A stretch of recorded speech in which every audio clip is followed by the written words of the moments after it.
निवघा येथील शेतकरी स्वर्गवासीय रामराव पवार यांच्या कुटुंबास इंजिनियर कुमारी दामिनीताई दादाराव पाटील ढगे यांच्या वतीने 51,000 रुपयांची आर्थिक मदत। मुदखेड तालुक्यातील मौजे निवघा येथील शेतकरी स्वर्गवासीय रामराव लक्ष्मणराव पवार यांनी कर्जाला कंटाळून आत्महत्या केल्याची घटना घडली आहे।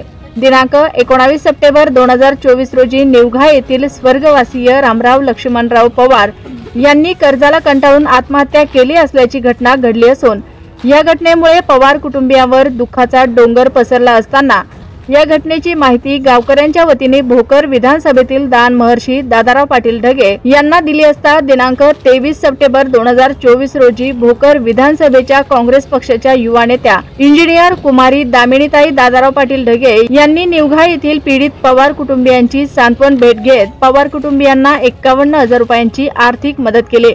युवा नेत्या कुमारी दामिनीताई ढगे यांनी पवार कुटुंबियास आर्थिक मदत केल्याबद्दल गावकऱ्यांच्या वतीने कुमारी दामिनीताई दादाराव पाटील ढगे यांचे आभार मानण्यात आले।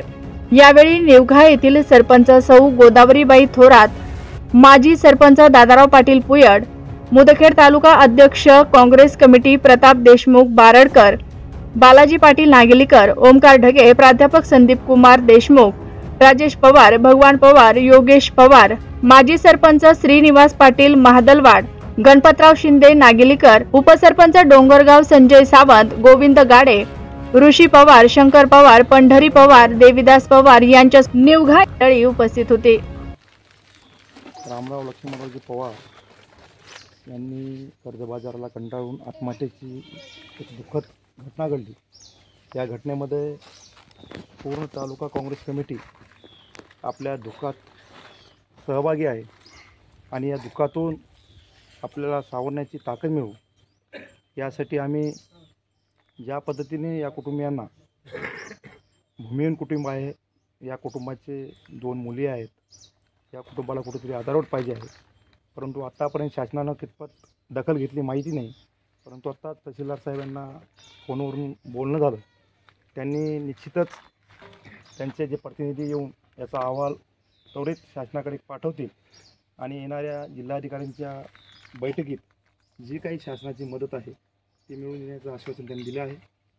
तत्पूर्वी आज आमच्या काँग्रेसचे ज्येष्ठ कार्यकर्ते दादारावजी ढगे यांच्या कन्या समाजसेविका दामिनी ढगे प्रत्येक ठिकाणी तालुक्यातल्या दुःखद घटनांमध्ये जिथं आधाराची गरज असते त्या ठिकाणी पोहोचण्याचा त्यांचा हा एक कौतुकास्पद उपक्रम आहे।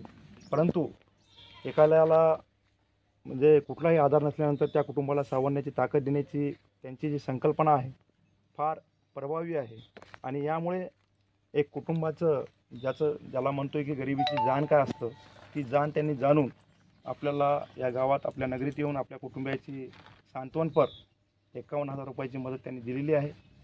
त्या मदतीतून एक फक्त कुटुंबाला सावरण्याचा आधार आहे, पुढे भविष्यामध्ये मुलीचे शिक्षण आहेत, कुटुंबाचा मोठा आधारवड कुटुंब प्रमुख गेलेला आहे, त्यांची आई पण आहे। या अशा परिस्थितीमध्ये या कुटुंबाला गावकऱ्यांची साथ त्याप्रमाणे आहे। येणाऱ्या भविष्याच्या काळामध्ये राजेश पवार असतील, भगवंतराव पवार असतील, गावातील सर्व प्रतिनिधी मंडळी यांना मी विनंती करतो, घरकुल वगैरे जे काही योजना असतील शासनाच्या, ज्या काही मदतीच्या शासन राबवते त्या योजनेचा त्यांना लाभ मिळवून द्यावा।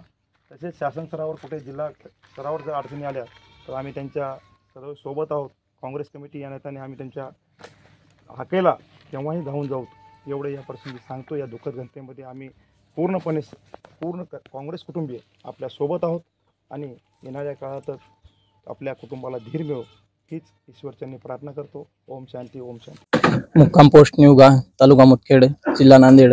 निवघा या गावातील 19 तारखेला रामराव लक्ष्मणराव पवार या युवक शेतकऱ्याने नापिकेस व कर्जास कंटाळून शेवटी आत्महत्येचा पर्याय निवडला व त्या ठिकाणी त्यांनी आत्महत्या केली। विहिरीमध्ये आपले हे देऊन जीव देऊन आत्महत्या केली व या ठिकाणी आलेले प्रशासनाचे मंडळी कोणी आलेले नाहीत। आणखी सध्या तरी त्यांच्या कुटुंबांना सांत्वनपर भेट देण्यासाठी पण आपल्या तालुक्यातील दादारावजी ढगे यांची सुकन्या दामिनीताई ढगे यांनी येऊन रामराव लक्ष्मणराव पवार यांच्या कुटुंबियास सांत्वनपर भेट दिली व 51,000 रुपयाची त्या कुटुंबाला छोटीशी एक मदत केली त्या दुःखातून सावरण्यासाठी. त्याबद्दल त्यांचे कुटुंबीय सतेज अरुणी राहतील एवढे बोलून मी या ठिकाणी. अजून आपल्या क्षेत्रातले कोणी राजकीय नेता आलते काय? नाही, राजकीय नेता कोणी आला नाही. या घटनेची सदर कुठं नोंदही घेतलेली नाही राजकारण्यांनी. आपल्याला असं वाटतं का कोणी दखल घ्यायची? दखल घ्यायला पाहिजे होती का पुढे होणारे अनर्थ टळतील, पुढे होणाऱ्या आत्महत्या पण थांबतील. 2 मुली आहेत व त्या 2 मुलीच्या शिक्षणाची जबाबदारी प्रशासनाने घ्यायला पाहिजे व जी काही शासनाची कर्ज घेतलेलं आहे कर्ज पण माफ व्हायला पाहिजे, जेणेकरून त्या कुटुंबांना पुढे काही अडचणी येणार नाहीत. आता काँग्रेस कमिटीचे तालुकाध्यक्ष आलते, आपल्याला काय आश्वासन काय दिले काय?